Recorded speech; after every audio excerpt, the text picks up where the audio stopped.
उनके रहने से तो हमें कोई चीज़ की कमी नहीं थी, अब तो हर चीज़ की कमी है, कोई चीज़ जैसे नहीं है।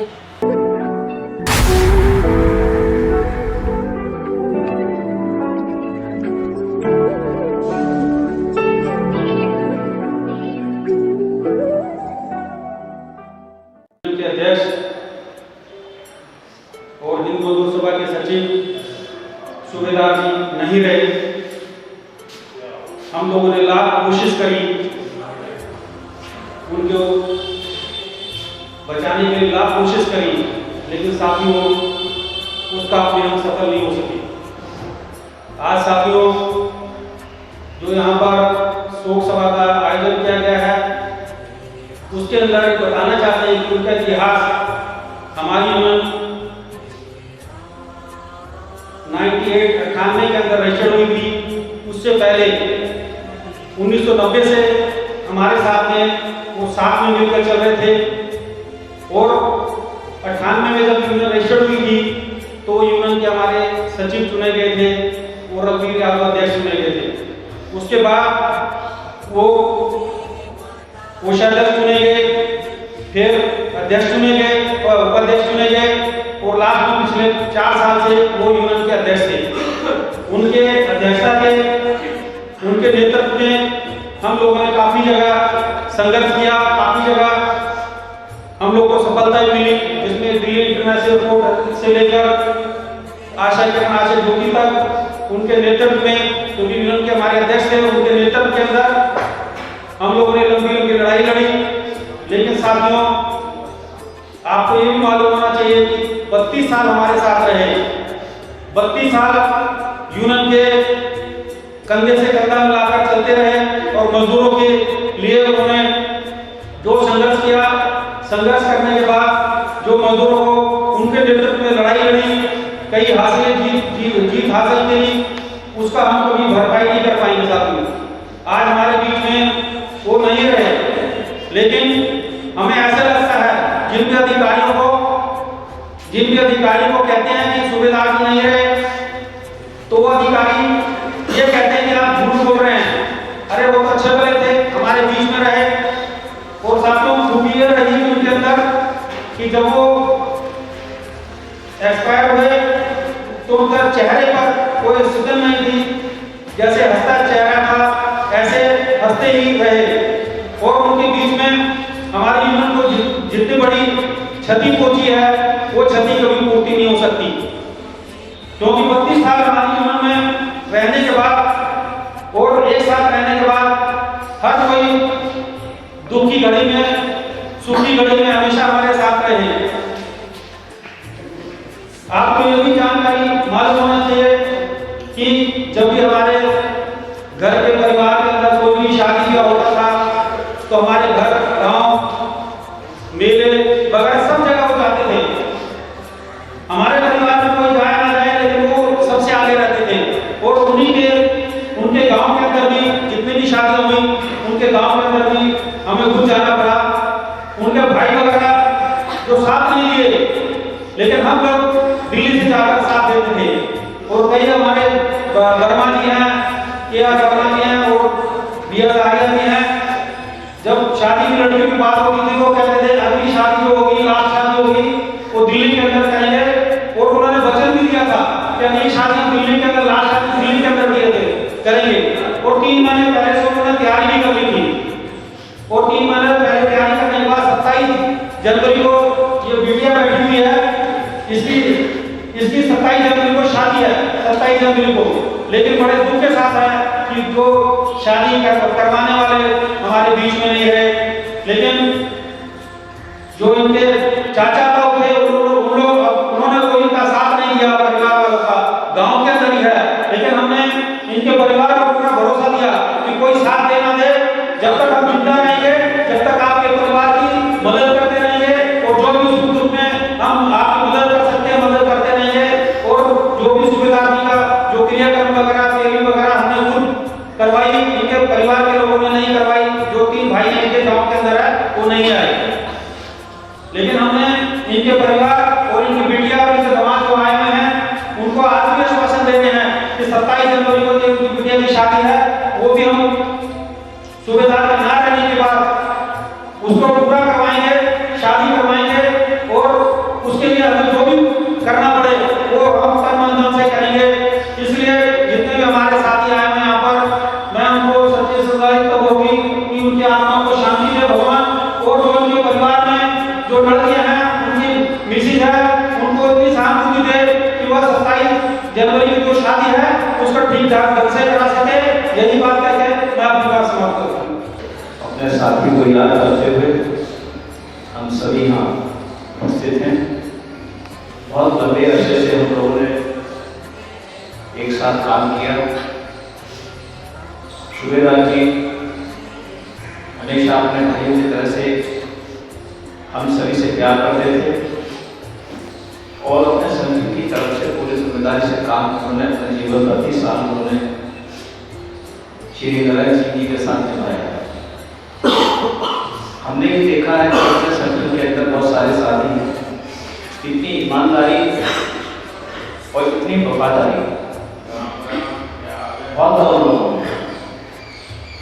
अभी हम बहुत पुराने साथी यहाँ बैठे थे, बहुत सारे साथी संगठनों में आए और चले गए, लेकिन जब से स्वर्गीय श्री सुबेदार जी साथ रहे, HMS से जुड़े, तब से पूरी ईमानदारी के साथ, उनकी ईमानदारी को अनदेखा नहीं किया जा सकता, वफादारी को अनदेखा नहीं किया जा सकता।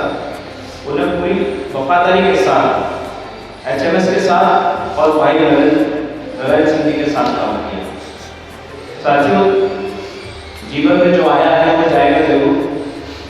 ये प्रभु ने जो पद्धति बनाई है उसको हमने सभी ने उसको ग्रहण करना, लेकिन कुछ अच्छे काम करते जाते हैं, कुछ अच्छी यादें छोड़ के जाते हैं जिनको हम लोग अपने परिवार की तरफ से वो याद करते हैं।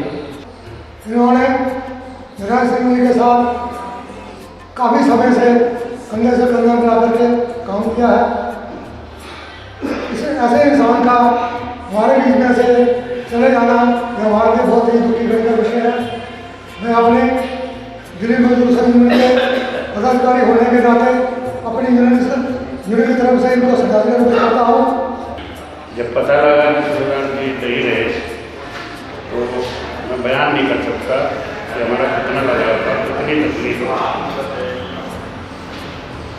वो सिर्फ ट्रेड यूनियन के नेता नहीं थे, वो एक अच्छे इंसान भी थे और कर्मचारियों को कितनी मदद करी उसने, उन्होंने, ये सबको पता है।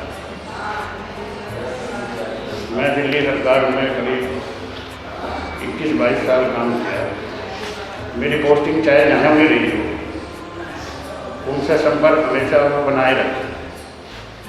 चाहे मैं ओखला में रहा, वहाँ पहुँच जाते थे, हेडक्वार्टर में रहा लास्ट में, वहाँ भी अक्सर जब भी जाते थे मुझे नहीं आते। खैर, पर उन्हें उनको अपने पास बुला लिया है। ईश्वर से प्रार्थना यही है कि उनकी आत्मा को शांति दे और परिवार को इस महान कष्ट को सहने की शक्ति दे। कि बिटिया की शादी यहाँ पे दिल्ली में जैसे करेंगे, हम उसमें जरूर पार्टिसिपेट करेंगे, शामिल होंगे। वैसे आचार्य जी ने कहा, जिससे मुझे पता चला कि सुबेदार जी हम सबसे जुड़ा हो गए हैं, आप बिलीव नहीं करेंगे, सदमे की तरह लगा। ऐसा लगा जैसे आगे अपने परिवार में से कुछ सदस्य आपसे अच्छी सदा को हो गया। सुबेदार सिर्फ नाम के सुबेदार नहीं थे, मैं समझता हूँ जैसे फौज का सुबेदार होता है ना, उसकी कर्नल और जनरल से कहीं ज़्यादा पावर होती है। वो उस तरह के सुबेदार थे हम लोगों के बीच में। मेरा ख्याल, मैंने अपनी 32-33 साल की सर्विस में एक दिन भी ऐसा नहीं देखा सुबेदार जब मैंने फालतू में टेंस देखा हो या कभी किसी चीज़ को लेकर के उनके अंदर कोई बहुत गुस्सा देखा हो। मैंने आज तक उनके अंदर गुस्सा नहीं देखा कभी। बहुत शांत प्रिय थे, हमेशा बहुत ही मृदभाषी तरह के इंसान थे वो। मैं उनके परिवार से कभी रूबरूने वाले हमेशा परिवार आके कहता था, साहब आज मेरी दूसरी बेटी, जब दूसरी बेटी की शादी से बाद पहली बार मुझे ध्यान दिया, दूसरी बेटी की शादी के बाद हर बार यहाँ कार्ड देना उन्होंने कि बेटी की शादी की। मैं हमेशा कहता था, यार भाई को बेटी की शादी गाँव में करता है, दिल्ली में करे तो ऑफिस सर्विस में थोड़ा, क्योंकि ऑफिस के काम से हमेशा हम लोग बिजी रहते, जाना आना मुश्किल होता था। लेकिन इस बार आप लीव नहीं करेंगे, अपनी मतलब विदाई से कोई 10-15 दिन पहले मेरे को फोन आया कि भाई मैंने बेटी की शादी जनवरी में दिल्ली में तय रखी है और इस बार आप लोगों ने आना है, आप रिटायर भले हो गए और एक ऐसा हो गया हिमाचल चला जाए या कहीं चला जाए, आपने रहना है। तो मैंने उनको कहा चाहे कुछ भी हो, मैं कहीं नहीं होगा, मैं छोड़ रहा हूँ और मैं आऊँगा। मेरा आशीर्वाद उनके बच्चों के साथ हमेशा रहेगा जैसा उनका आशीर्वाद रहा है। सूबेदार जी का आदित्य का समाचार मिला दिन में तो नारायण सिंह जी से और सुरेंद्र जी से बात हुई, तभी पता चला है वो बीमार है। लेकिन रात को मैंने मैसेज देखा तो एक बार एकदम लगाई नहीं कि ऐसा कि वो हमारे बीच में नहीं है, क्योंकि मैं यहाँ से पहले ही ट्रांसफ़र हो गया था। लेकिन यहाँ की सारी खबरें वो मेरे को जरूर बताते थे कि सर आपके जाने के बाद ऐसा हुआ वैसा हुआ, और एक कर्मठ कार्यकर्ता जीवन के जिस तरीके से होना चाहिए वो उस तरीके से काम करता है। आशाकरण के सारे केसेस चल रहे थे, हेडक्वार्टर में भी जाते थे तो हमेशा ये कहते थे कि वर्कर के हित के लिए कुछ भी करना है तो कर दो, और उनसे काफ़ी कुछ सीखने को भी मिला। ऐसा नहीं कि मतलब वो अड़ जाते थे कि सर इसको किसी भी तरीके से कानून का कोई रास्ता नहीं मालूम, लेकिन रिलीफ देना है तो हम भी कोशिश करते हैं कि उनको रिलीफ किस तरीके से मिले। आज वो हमारे बीच में नहीं है, लेकिन मैं मतलब उनकी आत्मा देख रही है। मैं चाहूँगा भगवान उनको जो है अपने चरणों में स्थान दे और परिवार को दुख सहने की क्षमता दे। बाकी उनके जो अधूरे काम रह गए हैं हम सभी लोगों को मिलकर के उनको पूरा करना चाहिए, यही उनके लिए सच्ची श्रद्धांजलि होगी। आप सभी सूबेदार जी की शोक सभा में शामिल हुए, अपना समय निकाल कर। सूबेदार जी ऐसे हासियों आदमी थे, उतने प्यारे, हर किसी से जो बातचीत करिए हंस के करिए, बड़े बेजोड़ वाला आदमी थे, इतने प्यार वाले थे, पूछने की बात नहीं थी। और ये इस तरह हंस के बात करते थे, ऐसे लगता है जैसे अभी देख रहे हैं कभी है यार, ये ऐसे लगता नहीं होंगे है, अभी कैसे भी लगता है दफ्तर के आगे सीटों पे अब मिल जाएंगे, अब मिल जाएंगे, अब मिल जाएंगे। और जिसको कोई चाहे कि उसको हटा दे, चाहे कितना भी धनी हो, परंतु वो समय नहीं निकलता है, उसी समय पर उसी स्थान पर उनका श्वास निकलता है। जब ये हमारे बस में नहीं है, वो क्षति तो बहुत बड़ी है, परंतु इंसान के बस में ना होने की वजह से हमारे को परमात्मा का ये हुक्म मानना पड़ता है, इसके आगे किसी की चलती नहीं है। तो मैं भगवान से प्रार्थना करूँगा कि उनके परिवार को भी ये हिम्मत बख्शे कि वो इतनी क्षति को बर्दाश्त कर पाएँ। और हमारे ऑर्गेनाइजेशन में भी साथी नारायण सिंह और दूसरे जो साथी हैं हमारे बीच से, हमारा एक बहुत ही प्यारा साथी जो रोजाना सुबह से लेके रात तक ट्रेड मूवमेंट के अंदर कर्मचारियों की, वर्कर्स की समस्याओं को हल कराने के लिए संघर्षरत रहते थे, वो आज हमारे बीच में नहीं है। क्योंकि भाई का रिश्ता, उनका रिश्ता तो बड़ी बड़े बड़े के पास शादी ब्याहों में मिलते हैं, परंतु हमारा आपस का पारिवारिक रिश्ता इतना गहरा हो जाता है जो साथ में काम करते हैं।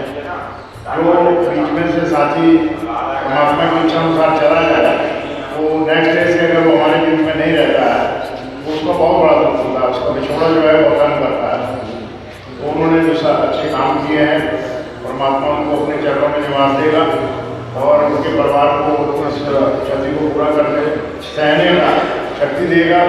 और मैं इन मजदूर सभा के सारे परिवार की तरफ से, तभी सभी दिल्ली के मजदूर साथियों की तरफ से परमात्मा से प्रार्थना करता हूँ कि उनको अपने चरणों में निवास दें और उनके परिवार के ऊपर अपना निर्भर हाथ रखें। मैं सूबेदार जी के बारे में इतना जानता हूँ कि कोई भी अधिकारी और कोई भी साथी ये नहीं बता सकता कि पूरे जीवन में जब से भी जानता होगा उनके साथ किसी का भी फर्क हुआ। उनकी सोच के व्यक्ति बहुत कम थे और इतने प्यारे थे वो कि मैं जब भी उनसे मिलता था तो ब्राह्मणों के हिसाब से मेरे को जो है बड़ा आदर देते थे और मैं उन्हें कहता था बढ़ो ठीक हो।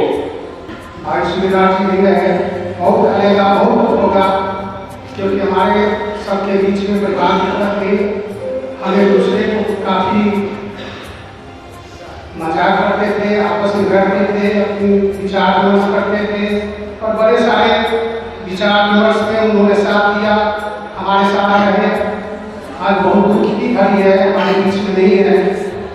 मैं भगवान से प्रार्थना करता हूँ कि उन्हें भगवान अपने श्री चरणों में जगह दे, उनके परिवार वालों को शक्ति दे। माननीय महाराज से डबल संबंध भारत में के अंदर 996 आदमी काम करते थे। जब हमारे भाई साहब मामा करने लगे तो इनको कम से कम नहीं तो 80% आदमी मामा करते थे। मामा जी बीच में नहीं ऐसा किसी के साथ जो सार्वजनिक होता तो मैं ज़्यादा कुछ नहीं कहते। मैं अपने संगठन से मैं चाहता हूँ कि जो मदद मिलेगा मैं करूँगा और ऊपर वाले से प्राकृतिक से कहता हूँ कि ये जो प्राकृतिक की है वो इस पृथ्वी पे आया है, इसे करना है। अब चूंकि भगवान की कृपा होती है उसके यहाँ जो नियत निश्चित होती है, अब किसको कैसे जाना है वो हमारे यहाँ पहले से ईश्वर तय करके रखता है। आज वो हमारे बीच में चले गए हैं, आज उनका परिवार हमारे बीच में है, इस दुखी घड़ी में हम सारे जीवन साथी उस परिवार के साथ हैं और हम सभी लोग मिलकर जो भी इस परिवार के लिए बेहतर बनेगा हम सब मिलकर उसके काम करेंगे। और 25-26 साल में मुझे पता नहीं चल पाया कि वो कब जवान थे और कब बूढ़े हुए, क्योंकि जब मैं 25 साल पहले उनको देखा था तो सिर्फ वही स्थिति थी, सिर्फ ऐसे ही सफेद बाल और वैसे उनका व्यवहार। और 26 साल के बाद आज वो हमारे साथ नहीं है, तब भी मैं उनकी मृत्यु के 10 दिन पहले मिला था, सिर्फ वैसे ही बात और वैसे ही उनकी आदतें जो सबके साथ प्यार पूर्वक से थी वैसे ही थे। और मेरी अपनी तरफ से उनको श्रद्धांजलि अर्पित करता हूँ और भगवान से निवेदन करता हूँ कि अपने चरणों में स्थान दें और उनको परिवार को पूरा दुख सहने का क्षमता दें। और जो अभी शादी का जिक्र हो रहा था, मैं भी सबके साथ मिलकर के उसमें जो भी सहयोग होगा करने के लिए तैयार हूँ, अपने संगठन की तरफ से भी, और हम उपस्थित भी होंगे और अच्छा तरह से शादी हो ताकि उनका कमी न खिले, कि हम सबकी जिम्मेवारी है। कि हमारे सूबेदार जी का व्यवहार बहुत अच्छा था और अक्सर इसी व्यवहार को ही इस दिन याद किया जाता है। एक बार बार लोग कहते हैं कि ना गाँव से दोस्ती ना गाँव से वैर, लेकिन सूबेदार जी के विषय में ये थोड़ा अलग है। सभी से दोस्ती और ना गाँव से वैर, ये सूबेदार जी का जो क्वालिटी थी वो थी। हम इस आज की सभा को बार बार कहते हैं कि ये शोक सभा है। असल में बड़े बड़े संतों का, बड़े बड़े विद्वानों का ये मत है कि ये शोक सभा न होकर के इसको शोक निवारण सभा कहा जाता है। परंतु व्यक्ति विशेष के चले जाने के बाद जो उनका कार्य व्यवहार अपने परिवार में, परिवार के बाहर, समाज में और जिस संस्था में कार्य करते हैं उसके द्वारा उद्भाषित होता है। यद्यपि मेरे द्वारा कोई इस बात के अलावे जो अन्य वक्तागण यहाँ पर आपके समक्ष प्रस्तुत किए हैं, हमें कुछ नहीं कहना है।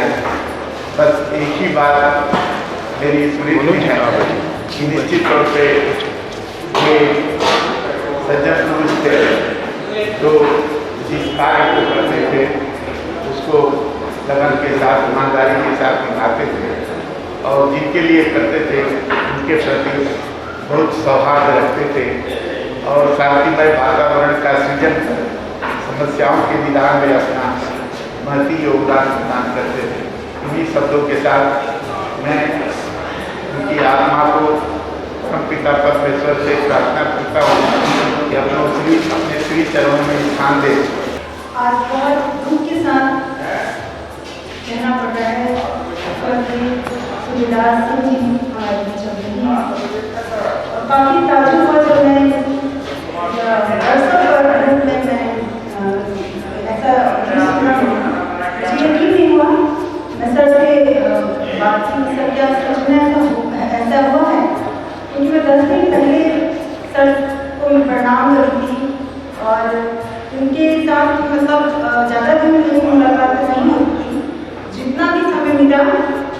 उनसे काफ़ी अच्छा मतलब बहुत कुछ सीखने को मिलता था और बहुत ही जितना खूबसूरत लगते हैं और अभी बहुत ही विनम्र स्वभाव और बहुत सजग रहते हैं। तो बस यही कहना चाहूँगी। बहुत वेदना है सबके हृदय में, इतने मृदुभाषी, इतने सरल स्वभाव के, व्यवहार में पारंगत, सभी के साथ तालमेल बना करके चलने वाले, आज वो सभी के हृदय में निवास कर रहे हैं। उनकी यादें